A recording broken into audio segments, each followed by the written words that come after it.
नमस्कार शेतकरी मित्रांनो, मराठवाड्यातील अतिवृष्टीग्रस्त शेतकऱ्यांच्या बँक खात्यावर अनुदानाची रक्कम जमा होण्यास सुरुवात झाली आहे. राज्य सरकारने आतापर्यंत मराठवाड्यातील 20,59,000 शेतकऱ्यांसाठी 1498 कोटी रुपयांचा निधी उपलब्ध करून दिला आहे. त्यापैकी आतापर्यंत 9,10,000 शेतकऱ्यांच्या खात्यावर 673 कोटी रुपये जमा झाले आहेत. उर्वरित रक्कमही जमा करण्याची कार्यवाही सुरू झाली आहे. विभागीय आयुक्त जितेंद्र पापळकर यांनी याबद्दलची माहिती दिली.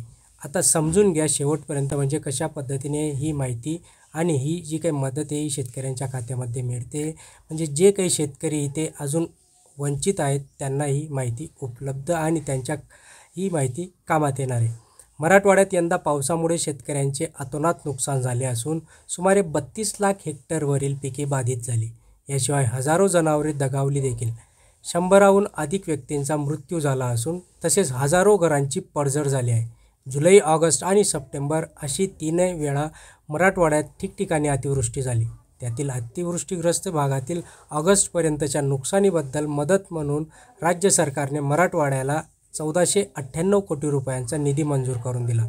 त्यातून 20,59,000 शेतकऱ्यांना मदत वाटप केली जाणार असल्याचं चित्र इथे समजते. सध्या शेतकऱ्यांच्या याद्या अपलोड करून त्यांच्या खात्यावर रक्कम जमा करण्याचे काम सुरू आहे. विभागीय आयुक्त पापळकर यांनी माहिती दिली की आतापर्यंत 14,98,000 शेतकऱ्यांच्या याद्या अपलोड करण्यात आल्या आहेत. त्यातील 9,10,000 शेतकऱ्यांच्या बँक खात्यावर 673 कोटी रुपयांची रक्कम जमाही झाली आहे. उर्वरित रक्कम जमा करण्याचे आदेश आणि काम देखील सुरू आहे. आता यासाठी शेतकऱ्यांना KYCमुळे 4 लाख शेतकरी अजून प्रलंबित आहे. अतिवृष्टीच्या मदतीसाठी शेतकऱ्यांना KYC करणं गरजेचे आहे. मात्र बाधित शेतकऱ्यांपैकी 4,11,000 शेतकऱ्यांची KYC बाकी आहे. त्यामुळे त्यांचे एकूण 269 कोटींचे अनुदान वाटप प्रलंबित आहे. विभागीय 25% शेतकऱ्यांच्या याद्या अपलोड करणं बाकी आहे.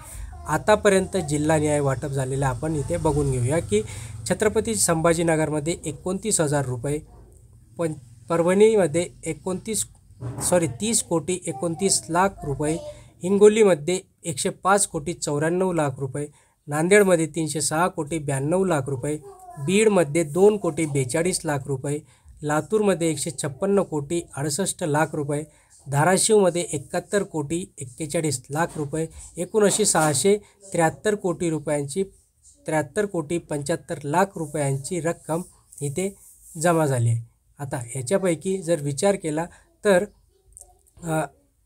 सप्टेंबरच्या नुकसानीची मागणीची जी काही नोंद होती ती नोंद आता मराठवाड्यामध्ये करण्यात आली आहे आणि त्यासह शेतकऱ्यांच्या खात्यामध्ये ही रक्कम तातडीने ट्रान्स्फर करण्याचे आदेश देखील दिले आहे. आता ही जी काही 673 कोटी रुपयांची मदत आहे ही शेतकऱ्यांच्या खात्यामध्ये ट्रान्स्फर तर झाली आहे. जी काही उर्वरित रक्कम आहे ती शेतकऱ्यांनी KYC करून घ्या, जेणेकरून शेतकऱ्यांना येथे लवकरात लवकर मदत मिळेल. मित्रांनो, माहिती आवडल्यास नक्कीच लाईक करा, शेअर करा, सबस्क्राईब करा. धन्यवाद.